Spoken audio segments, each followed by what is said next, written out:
Premio Nobel de Literatura mexicano, una figura sin duda controvertida en México, amada y odiada a lo largo de su vida, ¿no?, por distintos sectores sociales, políticos y económicos en México, pero sin duda un creador imprescindible no solamente para México, sino para América Latina y para el resto del mundo en términos de la literatura y la poesía, poesía.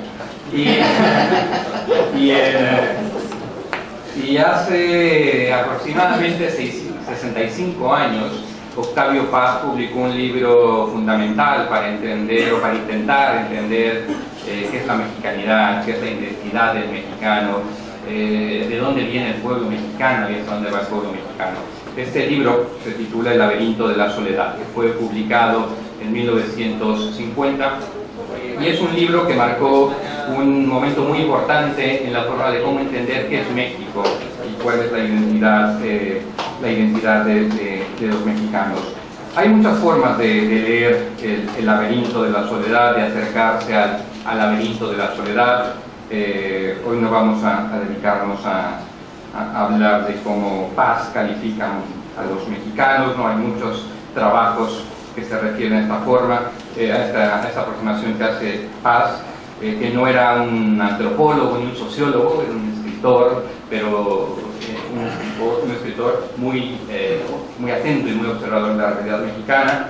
Y yo quisiera centrarme en este momento en una parte del laberinto de la sociedad que hace referencia a cómo México y los mexicanos, recordemos, en 1950, finales de los años 40, que es cuando hace sus observaciones Octavio Paz, publica este libro, se refiere a la violencia, a la relación de México con la violencia y con la muerte.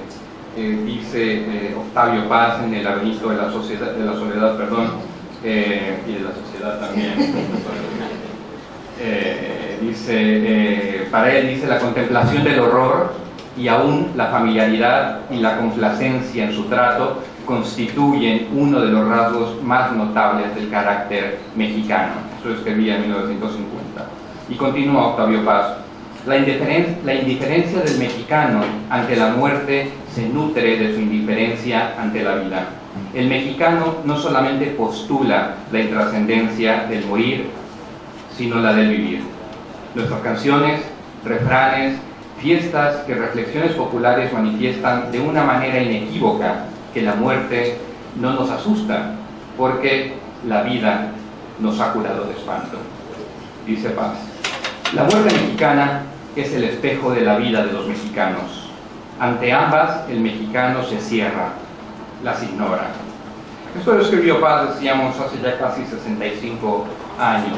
¿En qué medida México y los mexicanos se relacionan de forma parecida a lo que pensaba Paz o distinta a cómo Paz veía la relación de México con la muerte?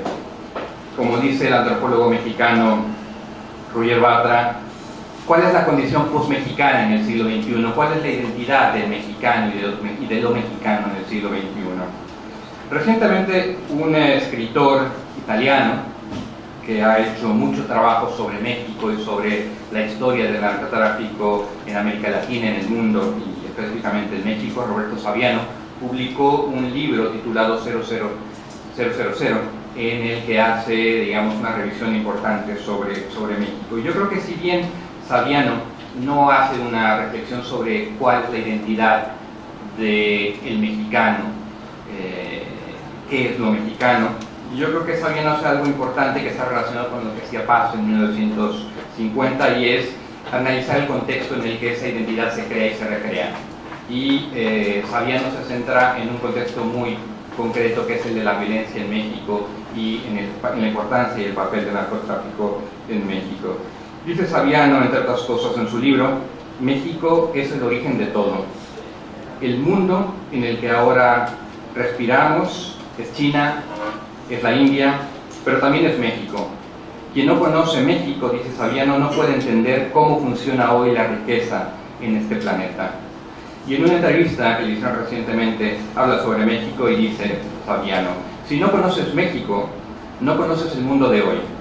México es el centro de la nueva economía, un país con una democracia llena de contradicciones, con un narcotráfico muy poderoso, Hablamos de una especie de turbocapitalismo, dice Saviano, que no tiene reglas.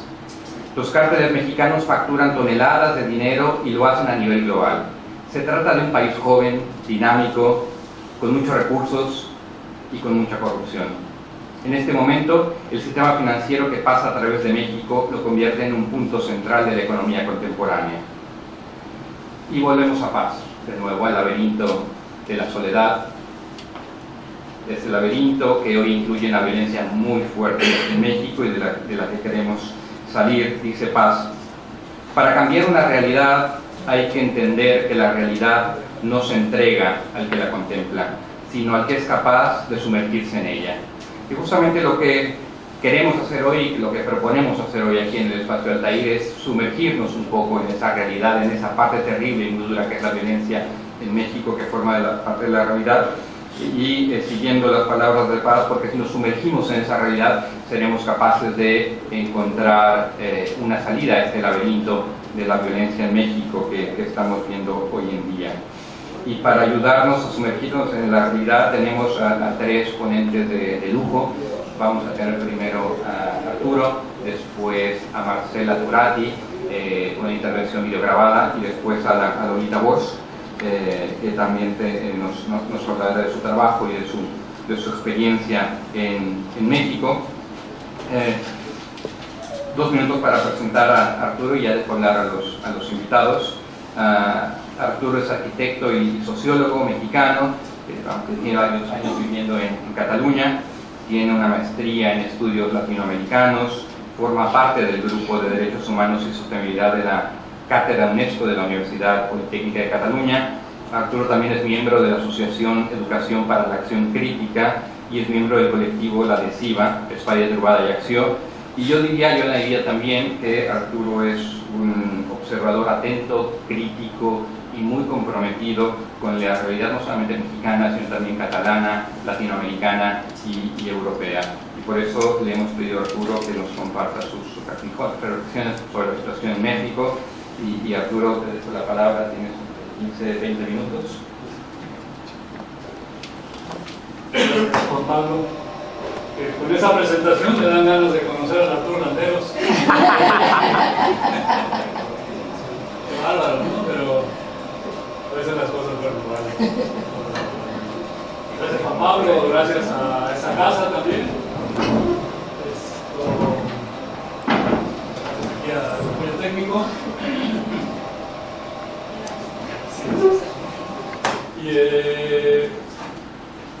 bueno, he traído un PowerPoint que decimos allá como para marcar algunas líneas también de algo que hemos ido ahí pues hablando, investigando, ¿no? Sobre todo entre la gente que conformamos varios colectivos y que nos vamos preguntando todo este laberinto, ¿no? Toda esta encrucijada de la vida cotidiana en México, que pues, bueno, es más allá también de la violencia, del narco, del crimen organizado, de todo lo que cotidianamente vamos escuchando.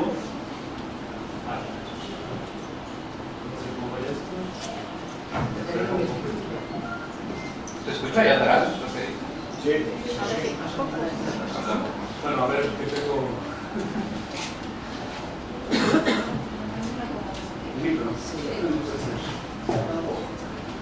¿Se oye ahora? Sí, mejor.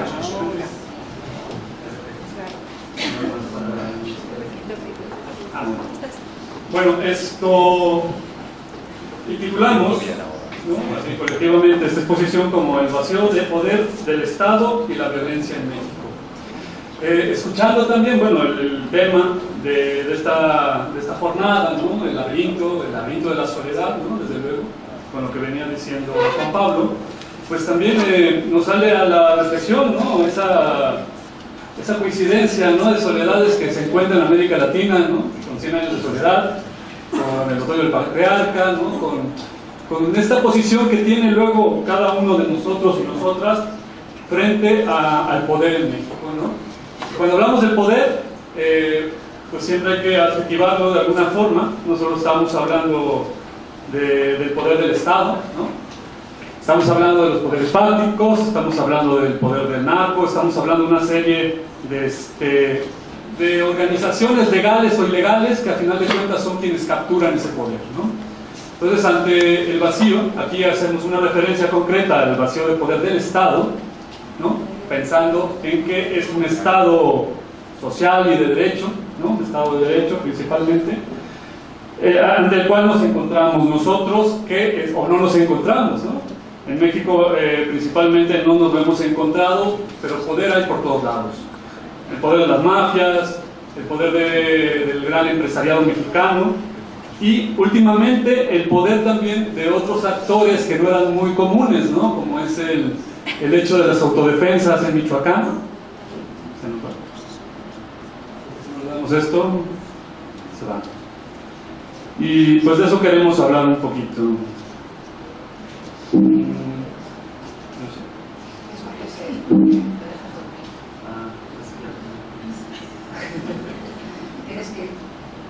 Está todo bien, está todo bien. ¿Cómo está? Le aplaudimos a Steve Jobs y mira, porquería que nos cae.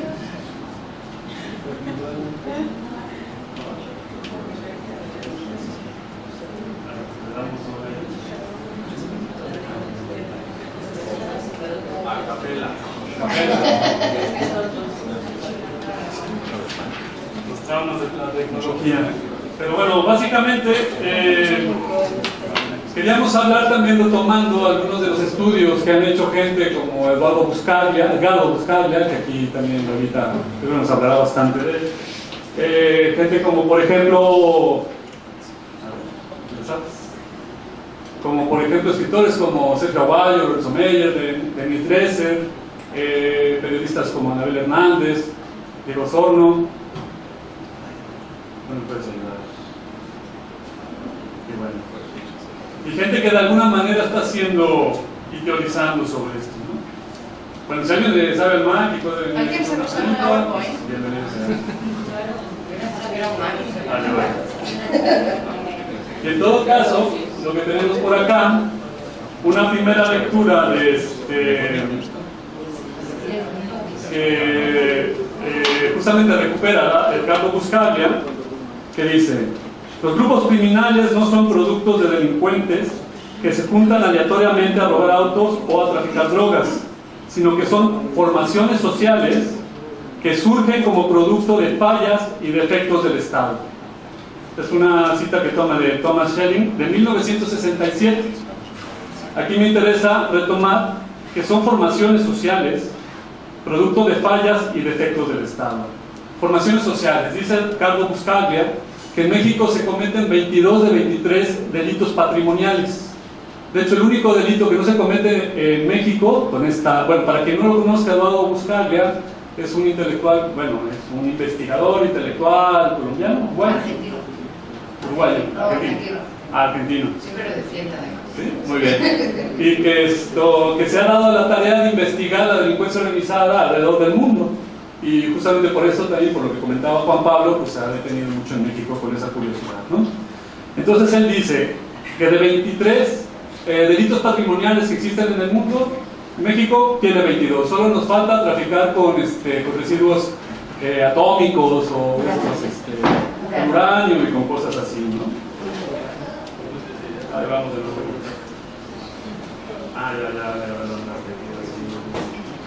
De a poquito, ¿no? Entonces, bueno, para entrar y retomar la cuestión del Estado, pues preguntarnos de dónde venimos.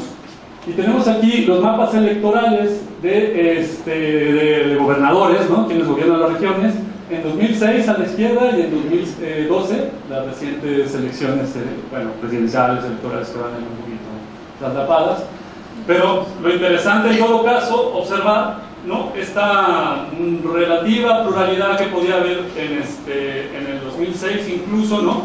Lo que está en rojo es el PRI, el Partido de Revolución Institucional, en azul el PAN y el PRD en amarillo, ¿no? Más o menos gobernando regiones que son también muy, muy afines, ¿no? Es decir, afines de alguna manera, ¿no? Estados muy empobrecidos como son los del sureste, ¿no?, que de alguna manera tienen esta relación también muy social, ¿no?, con partidos de izquierda. Los partidos más, las regiones al norte y al centro, lo que se llama el Bajío, ¿no?, gobernados por Acción Nacional. por Acción Nacional, que es un partido conservador, ¿no? Digamos la derecha, para que no conozca mucho plano, y ese rojo inmenso, que esto antes de, pues del año 2000, ¿no? Antes, o sea, durante 71 años, o incluso 85 años que acaba de cumplir el PRI, pues era el mapa entero. De alguna manera, bueno, vemos esa relativa pluralidad en ese 2006, pero vemos que a la vuelta de 6 años, pues ahí está pintándose de rojo, ¿no? Salvo algunas regiones, como por ejemplo Chiapas, donde gobierna el Partido Verde Ecologista Mexicano, que en realidad es el PRI, ¿no? Entonces, pero ¿de qué queremos hablar entonces? Queremos hablar de esos fallos del Estado, del que está hablando Buscaglia también, y principalmente nos interesa el autoritarismo como una expresión de esta falla del Estado. Es un poco polémico hablar del autoritarismo como una falla, bueno, como una falla del Estado en sí, ¿no? O sea, es interesante también pensarlo, preguntarnos si el autoritarismo es en sí malo. Ya sé que suena así un poco rocambolesca la historia, pero para mucha gente sigue siendo así, ¿no? Incluso, bueno, por otras cosas que estamos haciendo un estudio sobre el derecho a la alimentación en Cataluña. Justo ayer le preguntábamos a una mujer que es parte de la plataforma Afectados por la Hipoteca, bueno, una usuaria, digamos, y tal, ¿no? Y decía, bueno, es que ahora estoy pasando hambre, tengo pobreza energética, me echan de la casa, tal y tal y tal. Y decía, y esto, pues sí, efectivamente, ¿no? Esto en otro tiempo no pasaba, ¿no? Básicamente nos digo, esto con Franco no pasaba. Así hay mucha gente también en México que de alguna manera voltea a ver al PRI como ese gran cuerpo que ocupaba todo, ¿no? Que llegaba a todos lados, que de alguna manera cubría todo. Aquí una de las primeras cuestiones que nos preguntamos es, ¿realmente el PRI cubría todo? ¿O qué pasaba ahí en esos espacios en los que desde esos, a través de esos 85 años no llegaban, ¿no? Pero bueno, eso es un poquito como para ir pensándolo. Luego, los años de transición del poder. En el año 2000 gana Vicente Fox, ¿no? Apretadamente queda, digamos, un poquito dividido a 3 bandas esa elección, o principalmente a 2. Pero después de 12 años en el gobierno, vemos que en realidad ha sido una transición fallida o malograda, y que estos vacíos de poder pues se han ido ampliando, ¿no? Entonces digamos que siguiendo esta lógica, bueno, fallos del Estado que de alguna manera durante esta transición hacen esos vacíos de poder, y vacíos de poder que se convierten en violencia. Y nos preguntamos cuáles son los fallos del Estado para que exista delincuencia organizada, como ya nos comentaba Buscaglia. ¿Cuáles son los vacíos que son llenados por esos otros poderes? Y entonces retomamos un análisis de Sergio Aguayo, ¿no? Y una sentencia, digamos, de Lorenzo Meyer, ¿no? ¿De dónde venimos? Lorenzo Meyer dice, del autoritarismo, y vamos hacia la democracia autoritaria, ¿no? Es un poquito también en todo esto es también digamos, a manera de pregunta para ustedes, ¿no? También para cuando venga el debate y todo esto, porque en todo caso, bueno, democracia autoritaria parece un oxímoron, ¿no? Pero los mexicanos somos especialistas en oxímorones, y de hecho creo que ahí se inventó también la palabra esta de si se puede, ¿no? Entonces dos cosas que no podrían ser, se dan en México, ¿no? Somos autoritarios y somos democráticos. En una de las reuniones que tuvimos también en algún momento con Juan Pablo y demás gente, en encuentros que hacíamos por México y tal, analizábamos que éramos, analizamos el PRI que llevamos dentro, ¿no? Hijos del PRI, bueno, como sociedad, ¿no? Pero analizábamos y nos preguntábamos realmente qué tanto esa sociedad autoritaria seguíamos teniendo nosotros, ¿no? Y pensábamos también, ¿no? De refilón, como decimos allá, los regímenes autoritarios en los que ha vivido México. Pero para empezar, los regímenes en los que ha vivido México, que no han sido muchos. De hecho, hay quien señala que solamente el porfirismo que fueron 30 años, y el priismo, más transición, más priismo, que son 85 años. Es decir, más de la mitad de nuestra vida independiente hemos vivido dentro de un régimen que ha tenido características autoritarias.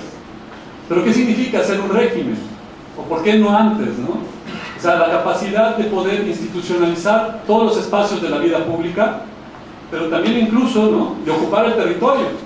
O O sea, México tiene una larga historia, de primero el gran bocado que le metió Estados Unidos, ¿no? Que se quedó con más de la mitad del territorio, y luego una serie de espacios que se fueron perdiendo justamente porque no llegaba, porque no había población siquiera para ocupar una región tan grande, ¿no? Entonces, dentro de estos elementos autoritarios, se habla primero de una fuerza, bueno, de la utilización de la fuerza para tomar el poder y mantenerlo, ¿no? Ocupar un régimen, primero consolidar un régimen, luego ocupar el territorio, realmente institucionalizar todas esas regiones de territorio y legitimar el monopolio legítimo de la violencia. Como una cosa así que suena un poquito rara, ¿no? Legitimar, ¿no? El monopolio legítimo de la violencia. Pero en realidad tenía que ser así, tenía que haber algún elemento que pudiera cohesionar, sobre todo al final de la Revolución Mexicana, por ejemplo, con los generales. La Revolución Mexicana se acaba, a final de cuentas, con pactos entre generales que guerreaban entre ellos, y viene un primer acuerdo de entonces irse rotando el poder, ¿no? Entonces, bueno, pues sí, todas esas gavillas pues quedan legitimadas dentro del Partido Nacional Revolucionario, que es el abuelito del PRI.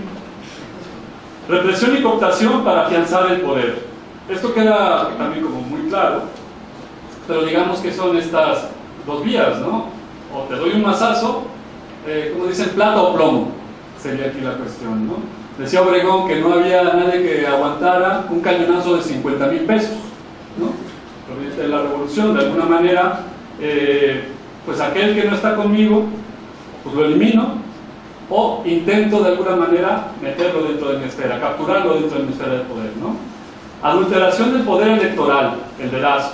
Esta es una cuestión, bueno, tampoco es muy propia de México, ¿no? Se da en muchos lugares, pero desde luego fraudes electorales, el dedazo como una práctica política también, donde el presidente, para empezar, ¿no? O sea, aquí nos podríamos referir a aquella, y retomando a Paz, o retomando un contexto en el que Paz participó, ¿no? Aquella vez que invitan a Mario Vargas Llosa, me parece que era de la revista Vuelta, ¿no? Cuando está aquel coloquio, en el que Vargas Llosa dice, es que México es la dictadura perfecta. En la tele, el coloquio que era ahí, y que de alguna manera lo que está diciendo es perfecta porque es un partido de Estado que cada 6 años cambia al reyesuelo, al rey, ¿no? Hay actores como Clausen, me parece que era el que hacía esto de la forma personalísima de gobernar, ¿no? O sea, durante 6 años el presidente era el rey, ordenaba y desordenaba el territorio, todas las acciones de poder, y cuando acababa su gobierno desaparecía, básicamente se desaparecía de escena.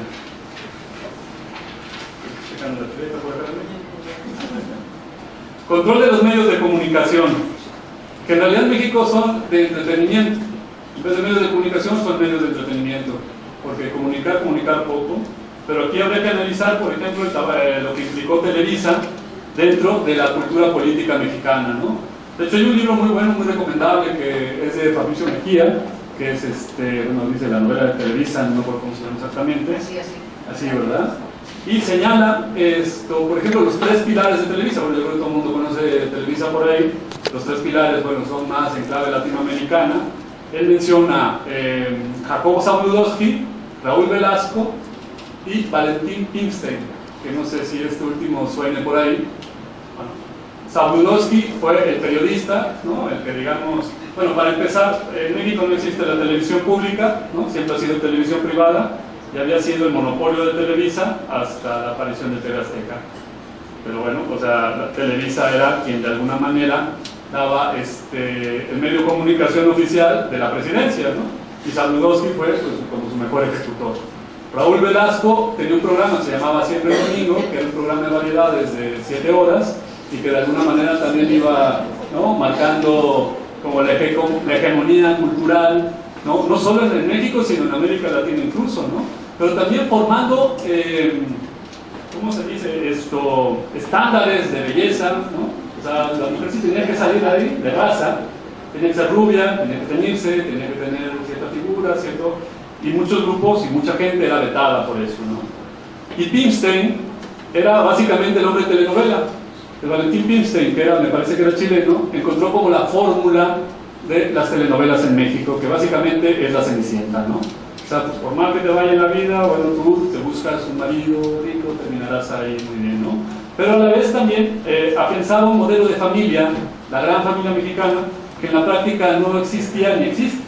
Porque a final de cuentas, o sea, la mayoría de los hogares mexicanos pues son monoparentales y hay una mujer que se encarga de echar para adelante la casa, ¿no? Otro elemento. Sí. El autoritarismo mexicano. Bueno, creo que termino con esto y bueno, dejamos un poquito lo demás para adelante, ¿no? Otro de los elementos importantes, por ejemplo, esta idea del centralismo, feudalismo, ¿no?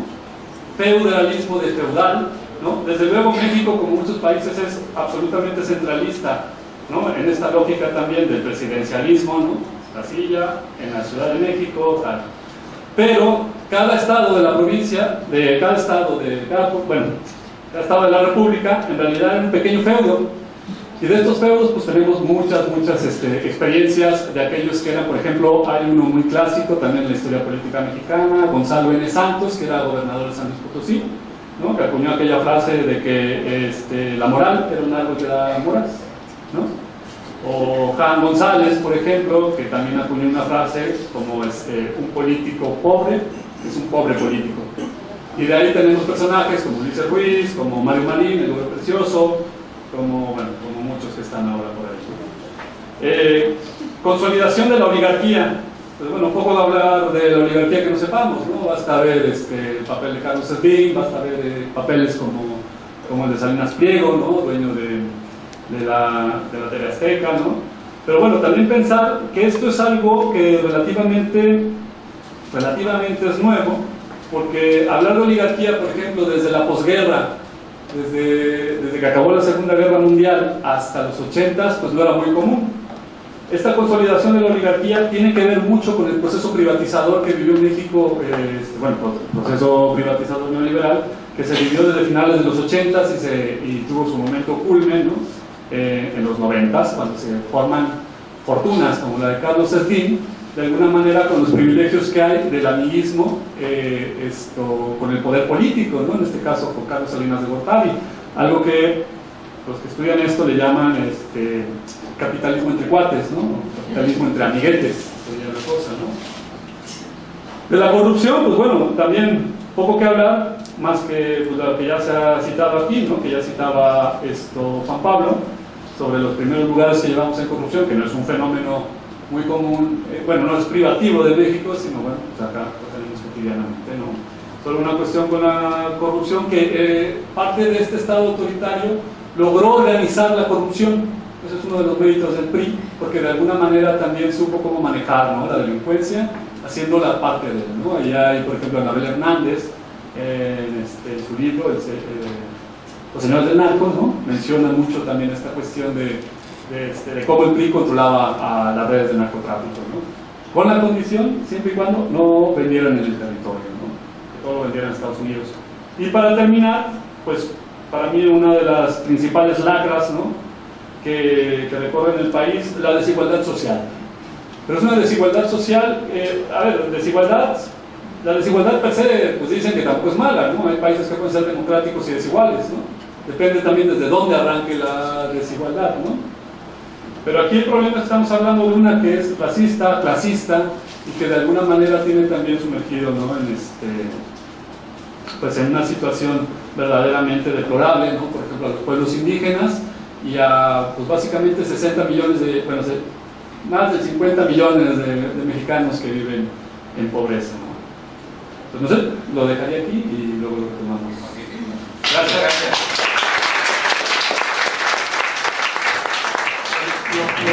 Lo que continúa ahora es la intervención de Marcela Turati. Marcela Turati es una muy reconocida periodista mexicana.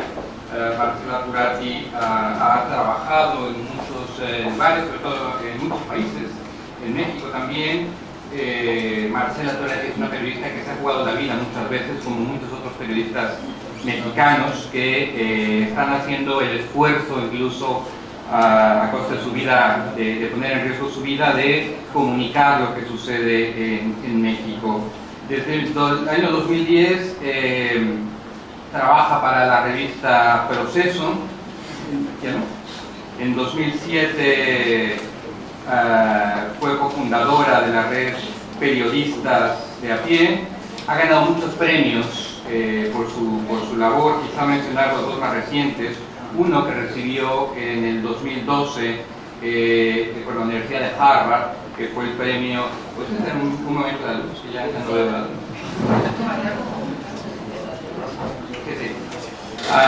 Gracias. Le dieron el premio Louis Lyons en la Universidad de Harvard, y yo quisiera leer muy rápidamente el argumento por el cual le dieron el premio. Uno de los argumentos decían, y en el programa del premio Turati ha sido elegido